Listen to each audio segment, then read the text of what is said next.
I'm excited to also let you know that we've got a new senior comms person joining on Monday to the Prevention Centre. Oh, and sorry, Karen has started recording. Please just put in the chat or shout out if you're uncomfortable with that. We're not sharing this on our external channels. We're going to put it privately on our YouTube account and just share it with anyone that asked for it, that is interested, that couldn't come to the meeting today. Okay. And we can make a PDF version of the slides afterwards if you'd like. Yeah, that'd be great, Susan. Thanks. So, okay. I actually have attached your slides as a PDF to the meeting invite, but I only sent it like 3 minutes before the meeting started. So that's just our question slide. We've got a whole other slide deck for today. Cool. Okay. So awesome. Anyway, thank you everyone. Yeah, Susan, I might just do an acknowledgement of country first. So look, I'd like to acknowledge the Aboriginal and Torres Strait Islander peoples as the first Australians and the traditional custodians of the lands where each of us are meeting from today, and welcome you all to the meeting, Community Practice, and introduce Susan. I'll hand over to Susan Clemens from Queensland Health to give more of an introduction of all the little mysterious snippets we've given you during the past week on what we're doing today. Thanks, Susan.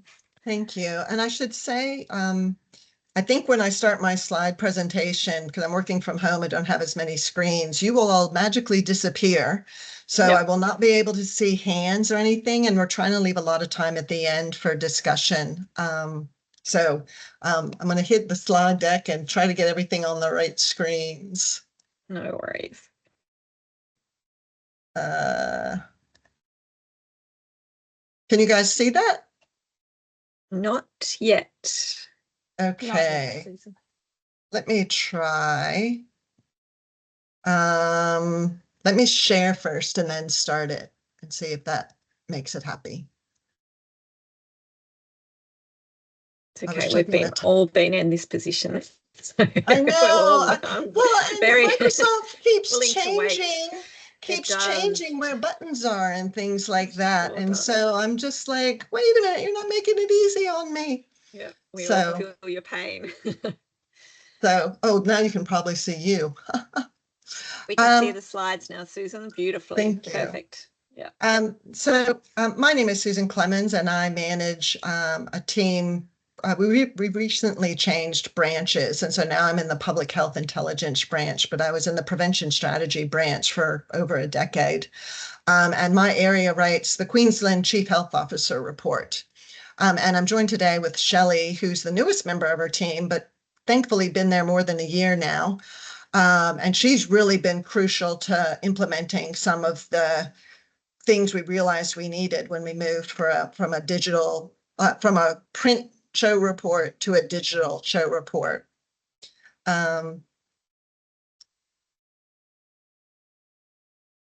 why are we not advancing?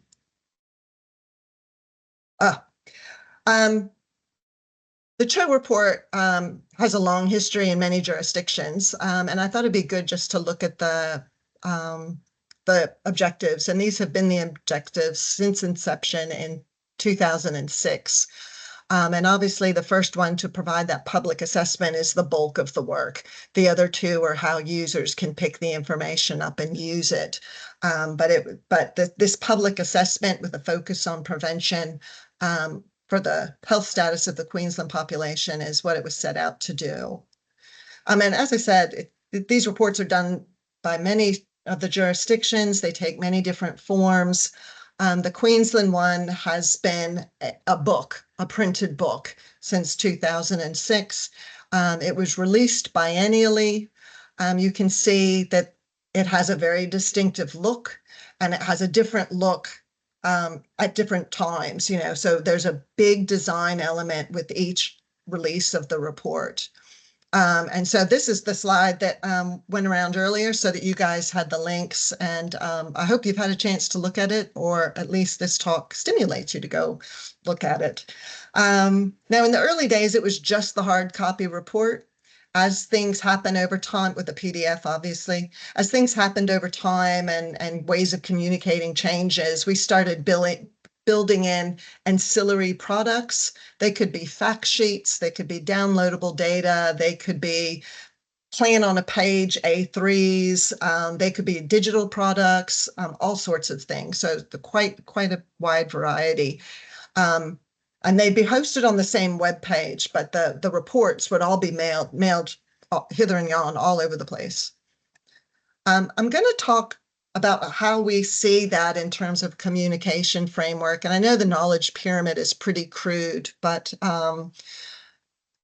hopefully this version is a little better than some of the more rudimentary ones. But basically the Cho report compiles a lot of information, and then we try to make it apples to apples throughout the whole report. So, under the hood, there's about 70 ever-growing sources of information, and they can range from, my area is responsible for the Queensland Preventive Health Survey. And so, we do all the survey implementation and reporting. So, from data sets that we have and are the custodians from, to data supply arrangements with other areas of Queensland Health, to downloadable aggregate data that we get from like ABS or AIHW. With our own data, we make this data dashboard system, and we call it the Queensland Survey Analytics System. But we also do more data stories, and we call those visualizations. I think that's because the software we use is Tableau, and that's just what they call them. And basically, we do all this, we do a bunch of synthesis, and try to wrap it up in a report where we think it's sort of hitting the information, knowledge, and bleeding into the wisdom, that's the part that I don't like. I think that's more like policy relevant applications. But that's the objective, and it's achieved at different levels depending on resources at the time. So in the print report, which, like I said, has a very long history, it was very much a narrative focus. It goes to a very wide audience, and the narrative was held together by a theme. So each edition had a slightly different theme, hence all the different graphic designs that were used. And the analysis was always through that lens, and then everything throughout the report was kind of guided by that overarching narrative and woven through in a quite unique way each time. We did have a science editor, and that was something they got onto very early. It predated me. I came on right after the 2010 report was released. So they had a science editor. She wasn't available in the later editions, but we learned a lot from working with her. And just, like I said, a wide variety of audiences and trying to meet quite a lot of data and information needs. So, we used a lot of diagrams and figures. It has a lot of photos. And like I said, that suite of related products that grew over time, but were hosted differently because it was still in this bound book. And then it required that we'd have a public launch. It was released every 2 years. So you had the big public launch. We had a professional organization. So it was the Australian College of Health System Managers, ACHSM, that was our launch partner. Dr. Young, our former Cho, had quite a relationship with them. So they were our long-standing launch partner. And that event was quite a big deal. Obviously, we didn't have a public launch in 2020, but the 2018 and earlier launches, that was an in-person event, 200 to 300 people in the room, a big splash. So when we So what I'm trying to say is each report was very, very bespoke, and every little element was lovingly handcrafted each year, which meant a very long production period. So even though it was released biennially because it took about 18 months to prepare, I mean. So that's the level of craftsmanship that was being delivered every other year. So in the objectives to transitioning to digital, and this was done as part of the government reviews and ways to cost cut during the COVID period, producing big 100+ page bound reports and mailing 3,000 some odd copies around, and then we had booklets, and so it was an expensive endeavor. And we really cut back the number of reports for the 2020 because we were already in production before COVID had hit, so we couldn't veer in 2020. But we did a much reduced print run and tried to go more digital. And after that release, they just said, we're going 100% digital from here on out. But we wanted to keep the underlining narrative style because that had been effective in the past. The public launch, obviously, to bring attention to prevention, because you'd be aware we get a very small slice of the overall health budget. We saw transitioning to digital as minimally maintaining, but ideally increasing the epidemiological rigor throughout the report, bringing our data dashboards into the digital product so that people didn't have to dip in and out. And we always had the suspicion that we were actually communicating with two different audiences, the print people and the digital people who liked those narrative data stories. And as an epidemiologist, we wanted to keep the information current. That just makes a lot of sense to us. And, whether it's the burden of disease or the latest hospitalization data, they all come out at different times, but we saw it as an opportunity to really increase the currency of the information. And the challenges that we encountered immediately was vast differences in writing for the web versus a report. And also just that we were kind of a hybrid, envisioning a hybrid. When we went to our digital design team, they were like, oh no, you put this up here and high attention to it in your web layout, directions to the hospital. And I'm like, well, that's not really the type of information we deal with. So we had to work with them quite a bit, even to figure out which style guide we use, which wound up being the Australian government style guides. But even then, we've used them liberally and ignored them liberally when it suited. And then for a lot of the other aspects, we relied on I'll go into more detail, but the overall website information architecture, the page layout, and the sustainability. And I'll show you later how big a problem that was.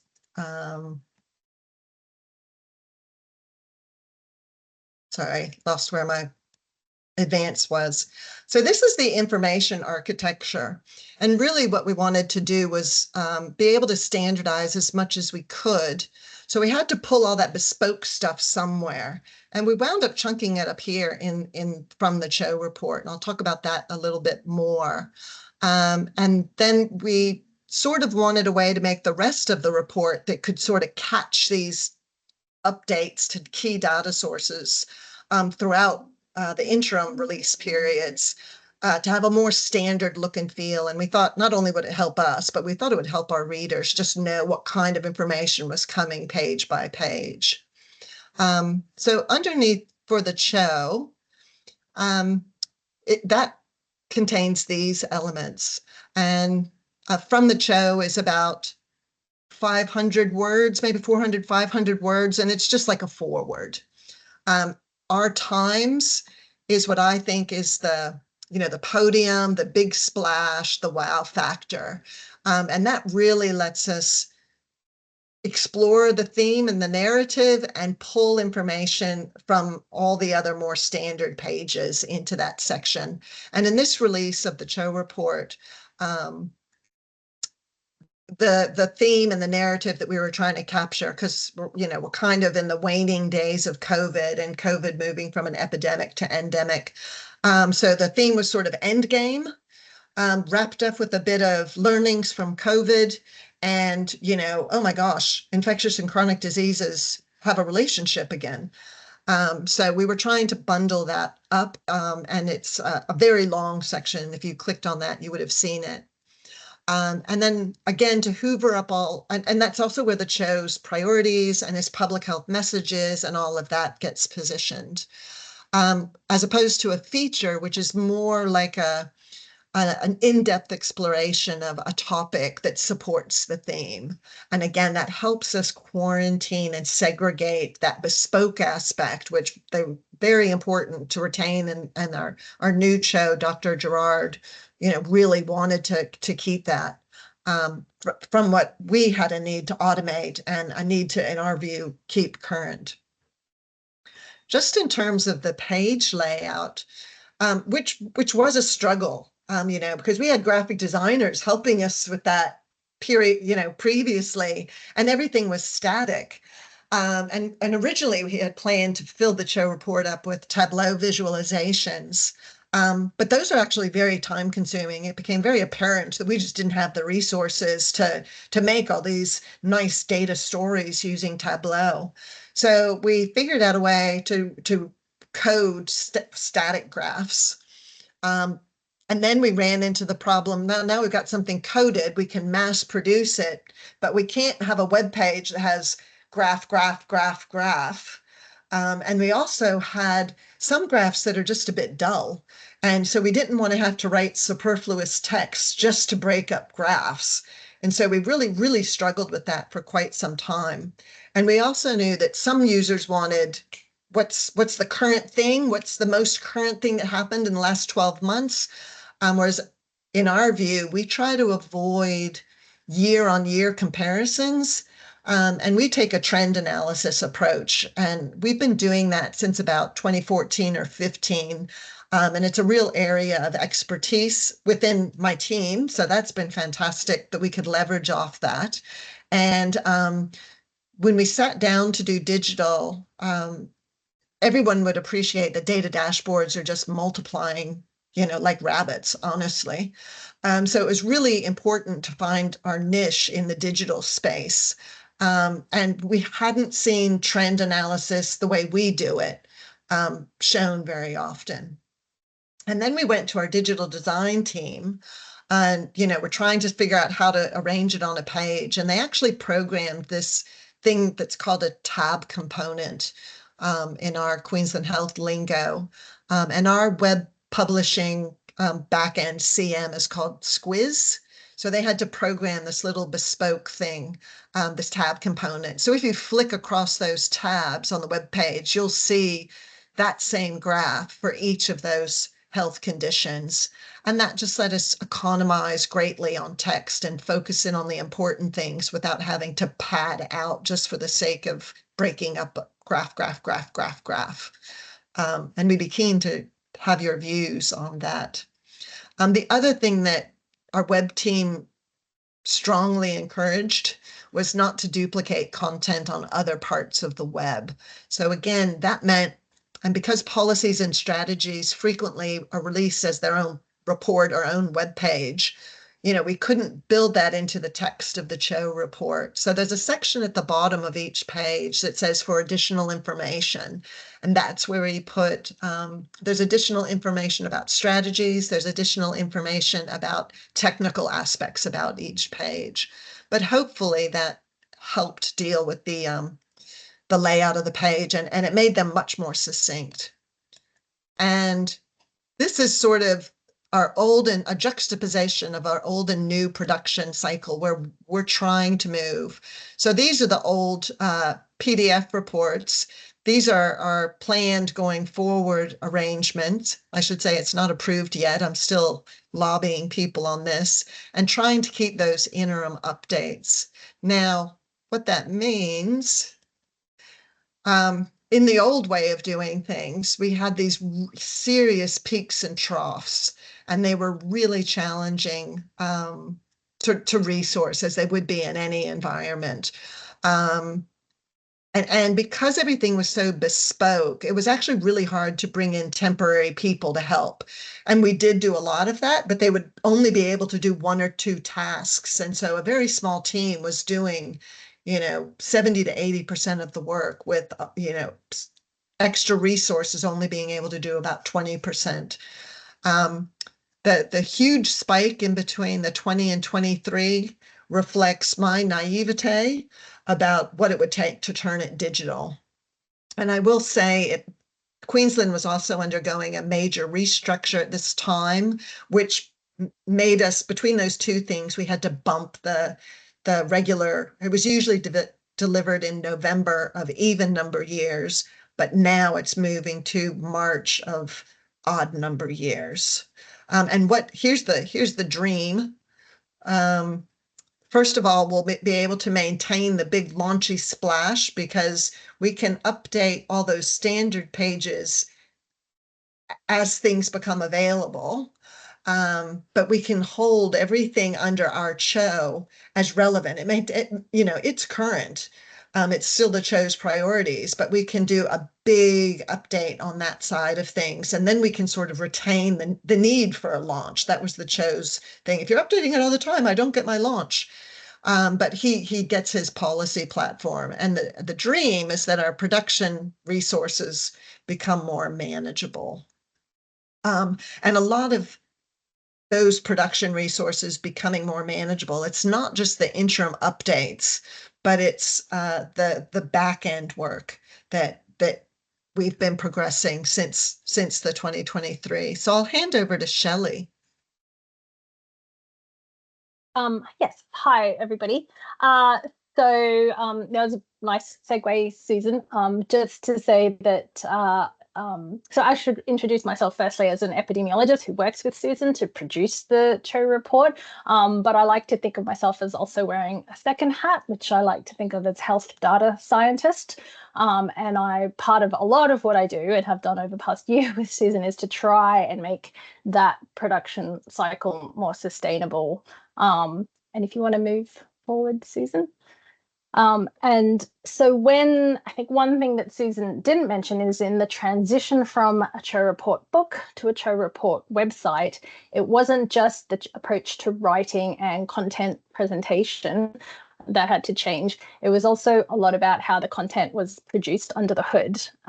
And this slide is meant to give you an idea of all the different software applications that we now make use of to try and streamline and unify the end-to-end production of the CHO report. So from data collection and data management through to statistical analysis, through to writing and editing and ultimately web publishing, we have, as far as possible and are continuing to improve, but adopted a code-driven reproducible workflow, right? So for everything that we try to do, we try to make it code-driven so we can hit a button and it will run again the next time when the data behind it is being updated.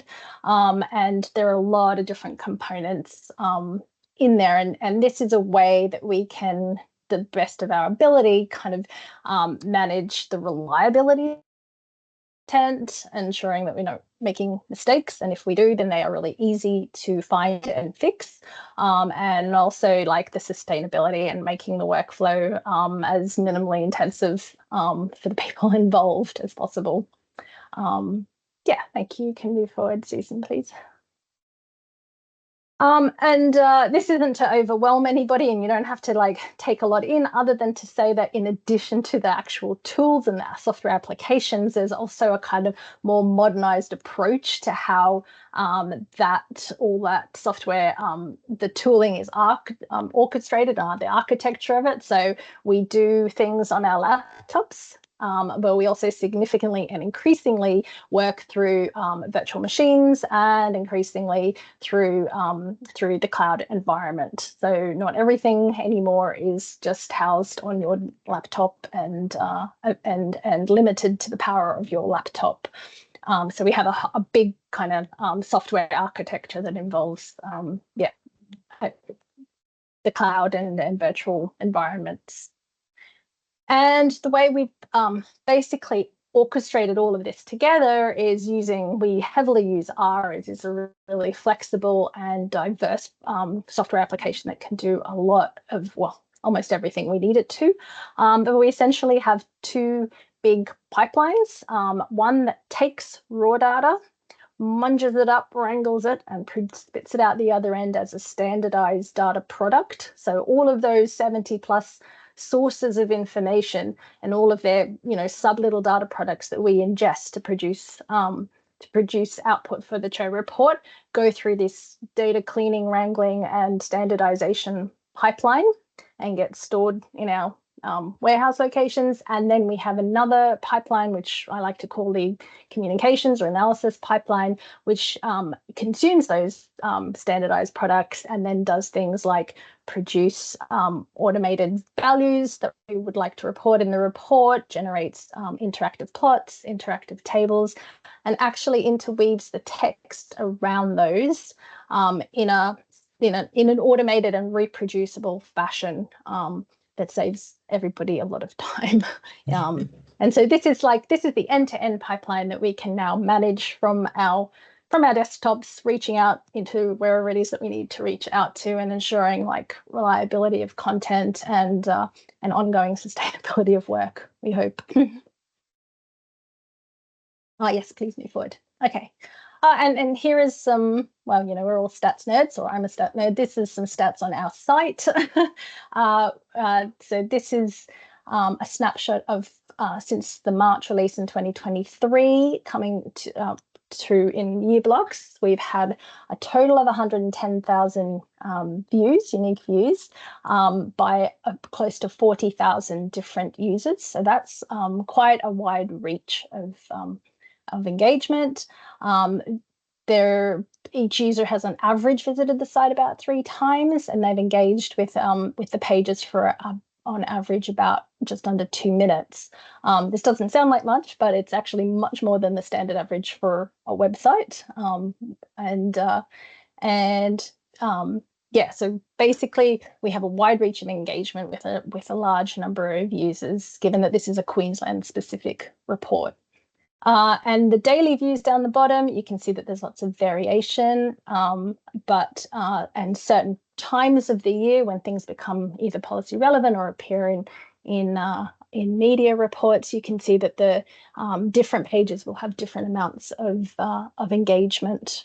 But it's upwards of 50 daily views.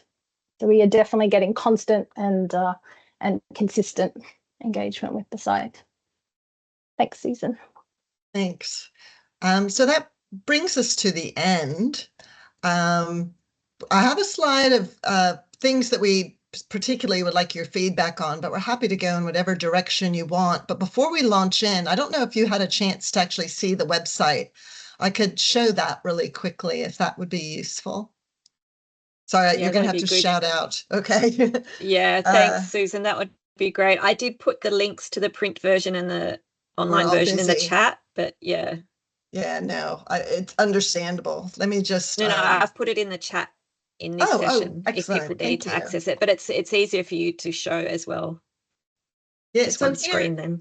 Here's an example of a tab component, and I should say one of the, I think, early wins when Shelley joined the team was figuring out a way to turn these graphs into interactive. So that's one of the things. The newer pages that have been updated once were kind of at the leading edge of a delayed refresh.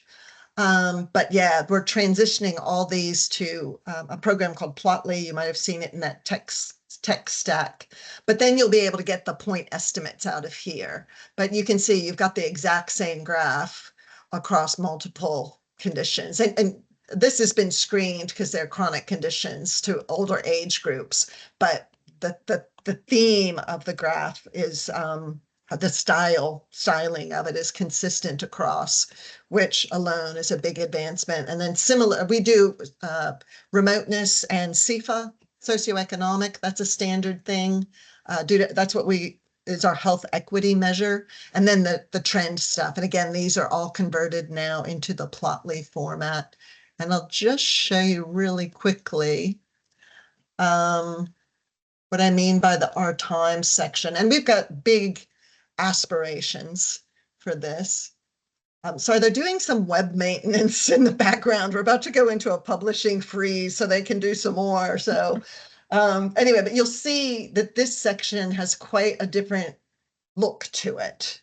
The writer who wrote this with me is verbose, and she knows her literature, so it's fact heavy. so that's a pretty hard read, as you would appreciate. And I'll see if I can go back to is it useful to have the discussion slide? Or does it not matter? Yeah, I think it might be nice to have us all on screen rather, and maybe you could just read them out. Yeah, or we could just discuss it openly now. First of all, I wanted to say congratulations. I've been involved in health reporting in the past on several different websites, and the processes involved are intense to say the least. And I wanted to also say that 2 minutes engagement time, Shelley, you talked about, that is really impressive. I appreciate that as well, because that's how hard to reach goals. So huge congrats on that. I'll open it up to everyone. If you want to take your phones off mute and just join, we could just have a quick discussion. I'm not sure how many of us have been involved in converting long form reports to online digital. Is there anyone else that's done that recently, or not recently? No. So maybe just initial insights or thoughts, if you've got any, on how you felt when you looked at or you probably haven't seen it, but the print version versus the online version anyway. Any feedback or insights anyone wanted to shout out?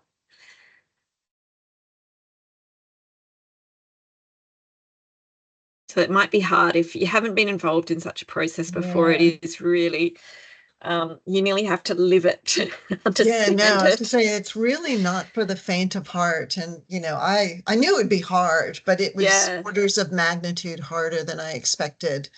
And Queensland Health was set up for very different websites. Like we're pushing the boundaries always. I could feel that, Susan, when you were talking. I was like, it's so dependent, isn't it, on the infrastructure you have, existing infrastructure that you have to work with, and you're trying to retrofit information to it. It's nearly harder than I feel starting from scratch on a fresh piece of content and then designing the infrastructure for that purpose.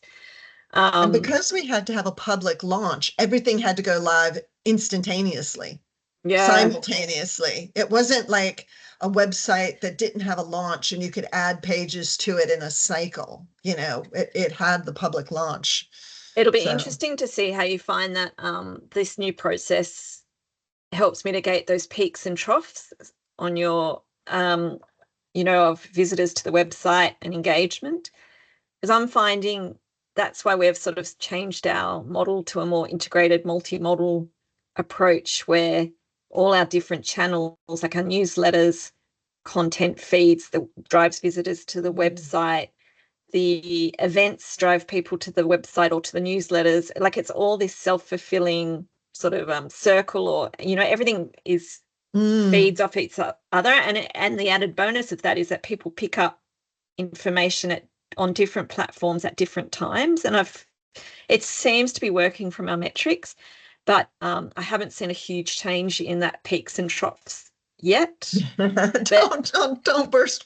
No. I think it's an ongoing challenge for all of us in this digital eco space, just with so much information, like you said, to get online, to keep it updated, and to deliver it to the right people at the right time. Exactly. The right information at the right time. But I want a public launch. Like, I can give you that. Just let me get the routine stuff out. I will say, and the reason the presentation was titled Aspirations and Aspersions, because the feedback, while predominantly positive, there are it's been very hard to convince some people that it needs to be updated every 2 years. And it's been really hard to explain that you can't print it. There's a very big cohort, but because the Cho report had, I think, 8 releases, there are a lot of people who like the report. And I'm having a really hard time breaking them from that cycle. And that's actually one of the challenges for the upcoming release is people still want something to print. And I can show you.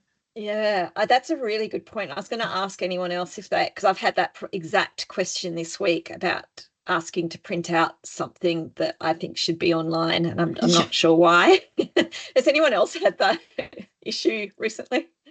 Yeah, Helen's nodding.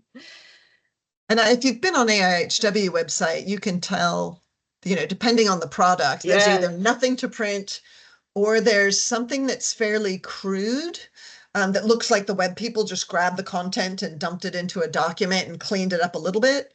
Or there's other things like Australia's Health that look like it's completely done in parallel. There's a graphically designed version in addition to the website organization way. I'll just share my screen for a minute, because this is one of the things we actually would like your take on. And this is an early version.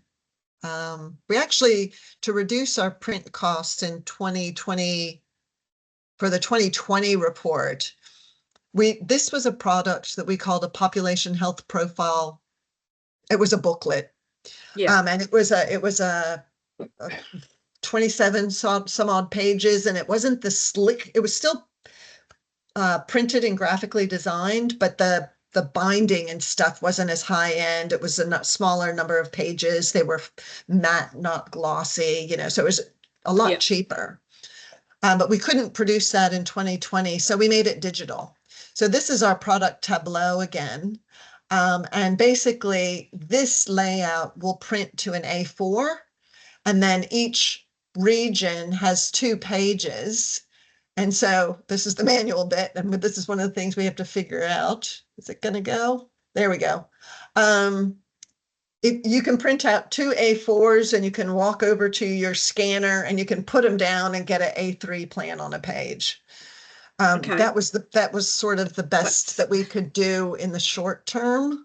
But whether that is useful, and we would change the design around, because this was just a flat copy of what had been a print into a digital product. And to me, it doesn't make the best use of space. But that is an approach for something to print.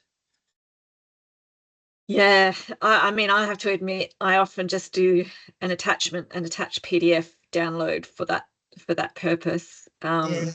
So that we don't so we don't have to add all the additional instructions to people. But it is challenging when you've got so much information to put on one page. And remember, everything's hidden in those tabs now. So when you can print it, but you'll only ever see the first content of the first tab.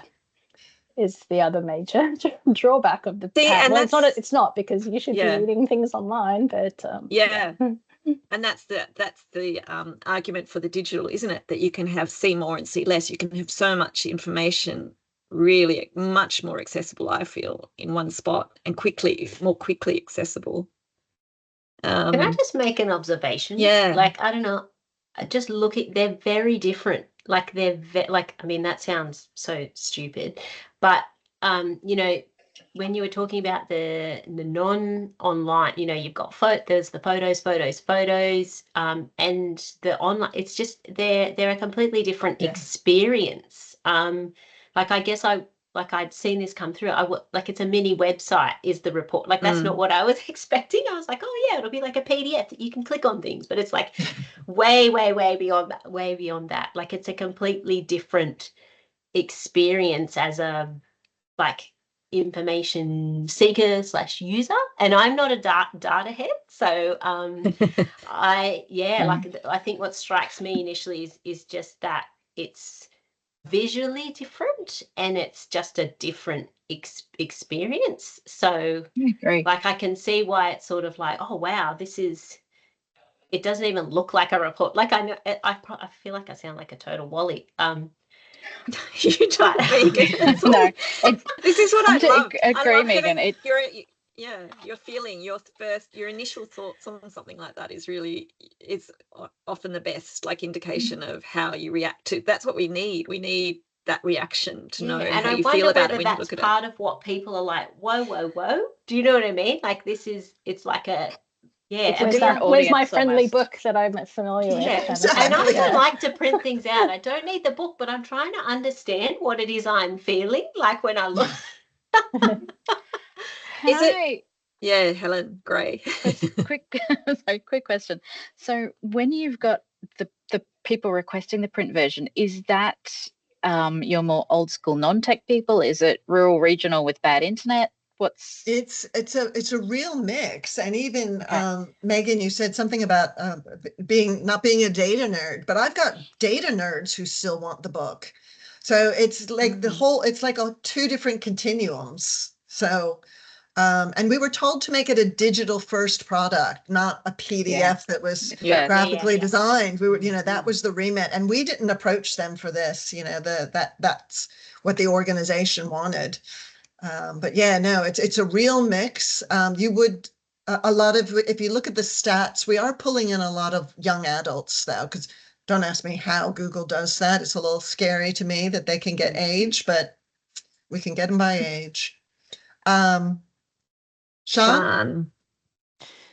Yeah, I just want to say I probably had a similar feeling to Meg, and I looked at the online or the digital report first, and I think maybe the reason I couldn't gauge the size of it from looking at the online report, that then when I looked at the last PDF version, I was like, oh, okay, it's this many pages. So I sort of, now I can get my head around the size of the report, but looking at the initial online report, I was like, oh, this is just, it's just a report. And then when I started looking through the sections, it was like, oh, wow, this is actually huge.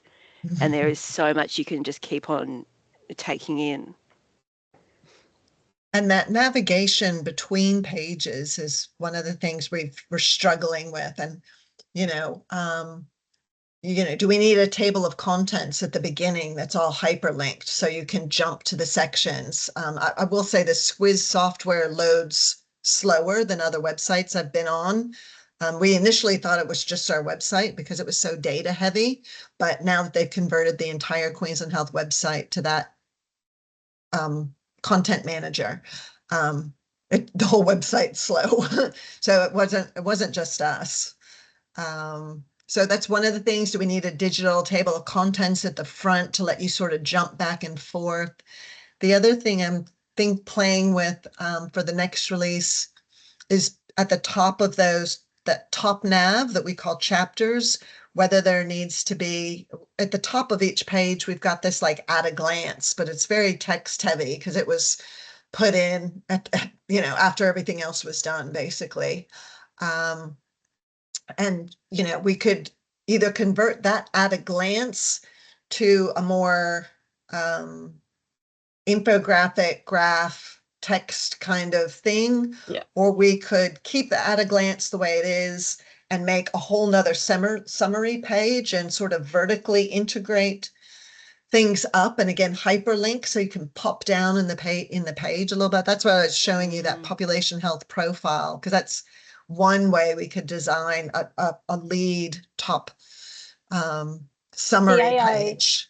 The AIHW on some of their websites, they will have an intro page, like a landing page, and it has like these cards that have some random photos, sometimes really random, like it's a picture of a dog or something with some stat that's, graphically designed, and you click on it and it'll take you to the part of the report or the website, the web page where you get more information about that. It's much more visually appealing than our at a glance, but it's a lot, it also buries things in, in clicky content. So I'm just going to say I think the contents page would be good from my perspective, only because it kind of just angers you a little bit to the kind of like more traditional format, and might give you a sense of this more of the scale or scope or breadth of that you're dealing with.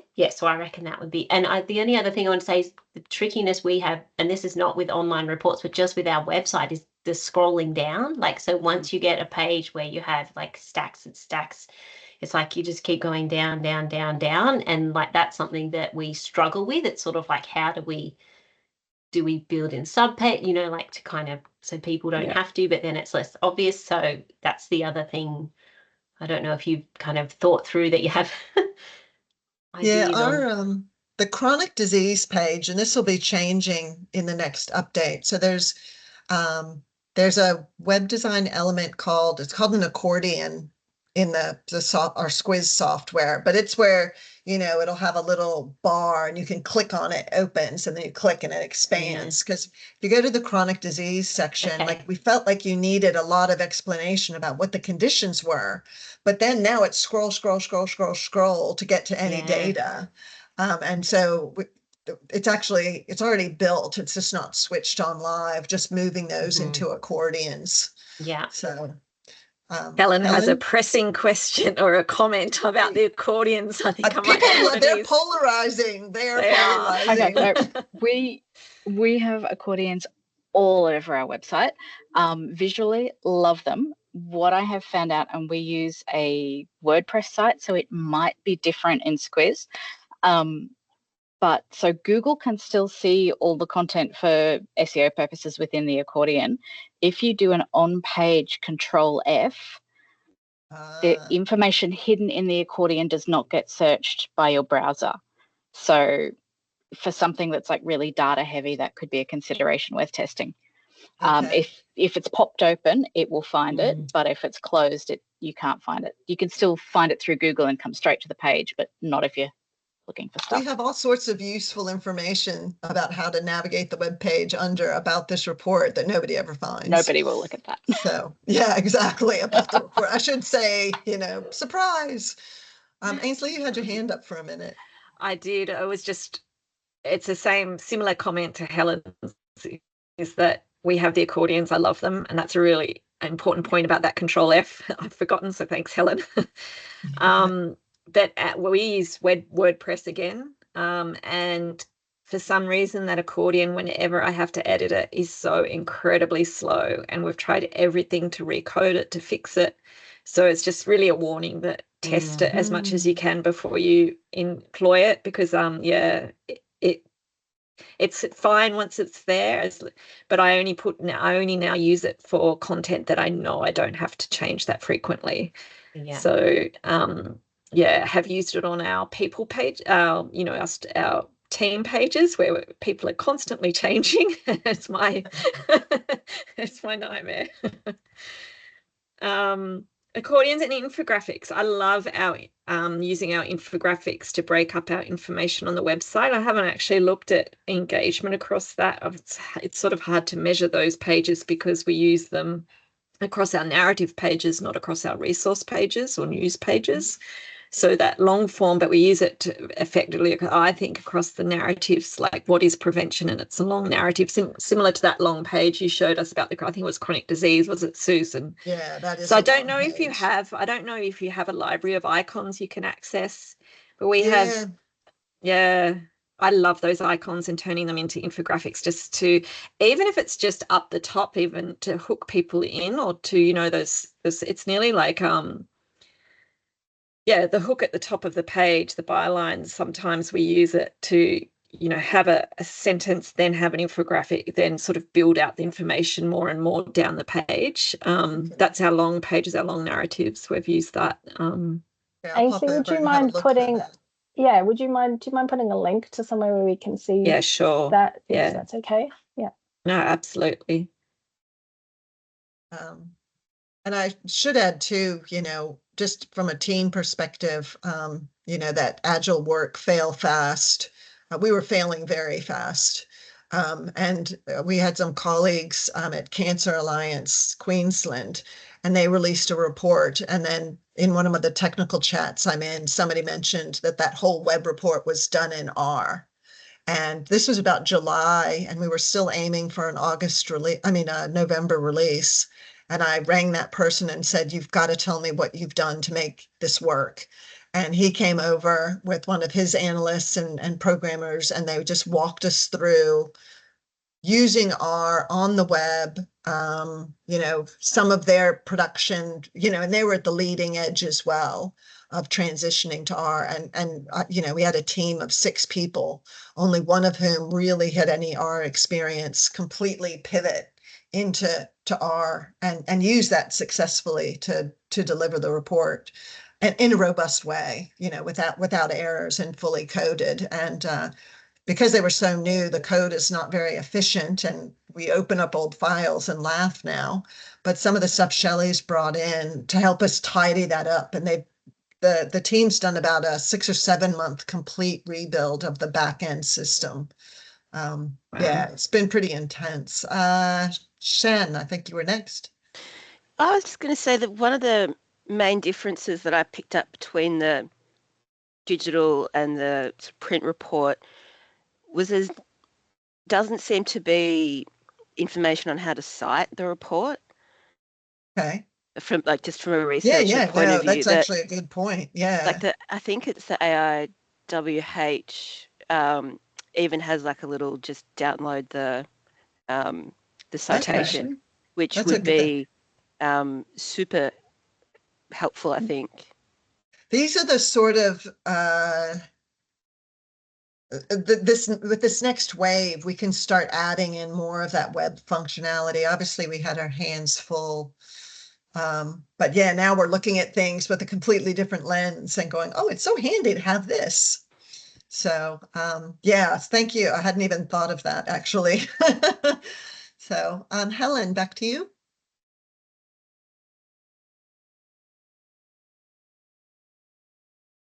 Oh, sorry, I've got about 3 screens going and I can't find my mouse. No. I was just gonna say thanks, Ainsley. Like I really like the layout of the Prevention Centre's pages, and it's got the graphics and the side graphics and the different colours between the sections, sort of helps to break up some of that really long content. And I think I can't remember who was saying before, but Megan, it's really different going from that print version where it is that really friendly, non-stats kind of vibe to something that is so information heavy and so data heavy.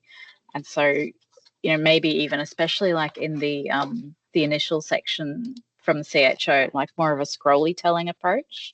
Mm-hmm. I think rather than just expecting people to read it, you've got to, it loses the wow factor. I think and that is a section that we are going to put the wow back in. Yeah, and so the infographics and just the pictures or a video or something like that, I think would. Yeah, that's exactly. They connect, don't they? Because those pictures, you have such beautiful pictures, photos. I was very jealous of the images that you've got access to. In the 2020 report, we had to, because that was done during, Queensland didn't have much periods of lockdown, but there were some, but all our photos were really old and had been used to death. And so we hired a photographer, but they could only take pictures at certain times when different restrictions were off and on. And, of course, with some angles, people look too close together, so that photo would get thrown away. And it was, the photos do add a lot. Our digital design team wasn't super convinced that we needed them. So your feedback will actually help us leverage that we actually do need to put those back in. You need to remember it's about people. So you need to show the people. Yeah. So. And that's especially with prevention, because it's so hard to communicate it, or saying that the long term of it, we've used the human faces to try and circumvent that challenge. And we've tried to use, even if they're not professional photos, we've tried to get people to start, like we've got a gap in our image libraries from no events for the last few years. So now we're trying to get anyone to take photos on their iPhones, because they're so incredible now, iPhones. And there's just this authenticity about the photos, even because they've taken not by a professional photographer. I think people do connect with them, and when the faces are looking at you, and then when the people see their own their own photos of themselves on the website, they know they belong and to the organization, which I think has got that huge benefit. Our digital design team, like their design principles are that everything fits in that center banner. The right-hand side is completely unused on our website. And I'm hoping what we can do is actually, instead of linking at the bottom to the policy document, but maybe put a thumbnail on the right. Yeah. So it's right there, and then that stays while you scroll. That sounds really good. And, I kept telling them, some of the graphs don't need to be full length. They're stretchy and weird when we do them that way. No, everything needs to be this many pixels wide. I kept saying, but can't I have a little graph and a picture right beside it or some text? No, you can't. But now I know I can. So we've had somebody from a different web publishing team come work with us. And over time, our own team has built more of these standard components. And now I know more about that library of components. And I'm going, I think I can put, two things side by side. Everything doesn't need to be full page width, because that's another layout problem that we had to deal with. Yeah. So we hear you. Yeah, exactly. I'm constantly. Constantly checking my whatever I write or the website, especially on the website. I look at it in mobile view most of the time just to make sure, but that's because I think it's nearly 60 to 7% of our users are mobile, use it on mobile, access our website on mobile. So it's good to check that stat too, to know where your users are coming from. It's I think the majority is mobile these days, but for your content, it might be different because it's the data thereafter. Well, and because it's historically been a PDF report, it was predominantly read on desktops. And obviously, because our transition is right after COVID, it's when everybody's gone home. Before that, everyone was working with a desktop computer and a desktop monitor. But so we look at our use statistics and we know they were predominantly desktop, but we also are in that transition period. We do keep an eye on it. And again, that software mix, I can see Megan's comment, that software mix really affects, Shelley would speak to this better, but the device type. So. It is it was impressive, that slide. Yeah, but looking at what content looks out like on mobile compared that. So while we have the end-to-end on the web publishing, we are limited by the overarching CSS so we don't have control over the kind of what the div, the HTML kind of div structures look like. Like I was looking now, and we can't necessarily, we could change the background of our text and it'll just be around our text, because the rest of it is like like CSS that's digital designs, and some of our interactive plots that we have developed that look fabulous on your laptop just aren't that fabulous in a mobile, and that's one thing we've got to work out still. But our hands are a little bit tied still on getting things to work well. And I think that's okay. I think that's fine, Shelley, because I'm learning that I can add in commentary around those sort of things and actually guide users to say, we recommend you use this on or best viewed on a desktop or something like that. It was a bit of, someone mentioned it before too about the signposting, saying, I love, one of my newsletters I read, it has that this is a 7-minute read in it. So before you click on the link, what you're getting yourself into. And I really like that indication of I know what to expect, what's coming up next. And I think that's a little bit like the layers and what you were saying, Susan, about the challenge of knowing how much information you're about to get. Because if you start getting it and lose interest, saying, I don't have time for this now, and they drop off. But if you know that you're going, you can bookmark it, or you can know that you've got a 7-minute read ahead of you. I really love that. I haven't employed it, to be honest, but I think it's a good idea, that just the signposting and the indication of what you're in, what you're about to get. And that's website content best practice, I suppose, isn't it? That see more, see less, give them a little bit, know what they can get more. And that the layering of information. It's 2:00 already. It's 2:02. So look, thank you so much, Shelley and Susan. That's a really interesting journey, exercise and case study and journey. And it's, look, I admire your stamina to get through all that, because it's I actually did work on the AHW printed reports when they were 500 pages. So I understand the challenges of going from that really intense production process to retrofit it to a digital age. The it's challenges very involved. hard. And I will say, because we use a lot of AIHW information, we're in communication with them a lot, and they're some of the people like because they use Tableau like we do. They've helped us troubleshoot things, and they've answered questions about file naming, and enduring URLs and things that you just didn't used to have to think about. And I'd like to say too, hopefully some of you will be interested to go explore the website a little bit more. The latest graphs, Shelley, that are interactive, are they all in the Our Investment section and mortality, which is under our health mortality? Is maybe if and we'd love to continue to receive feedback. That's the other thing I was going to say. I'll put my email. Yep. So. If you can maybe share with me and Karen the PDF and maybe those links, then we can just share it with the team as one email. That would be fantastic. When you get the chance. Is it okay if I do that early next week? Of course. Okay. Thank you. Absolutely. We're all very open to that, I think.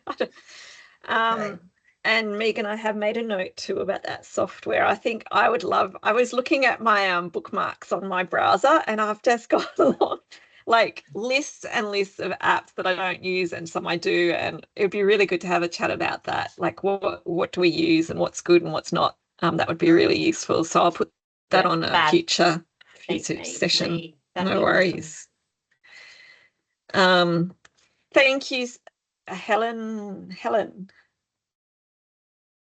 I just want to say thanks as well. It's been a really interesting topic today. One of the things that I've been tasked with doing is trying to do something similar, and our difference is that our reports are different every year, so there's no sort of streamlining that data. It's just rebuild it again. But also to the broader group, this is actually going to be my last meeting with you. I'm moving on to a different organisation, and our CRE is wrapping up in a couple of months. So it's Helen, been a really good couple of years.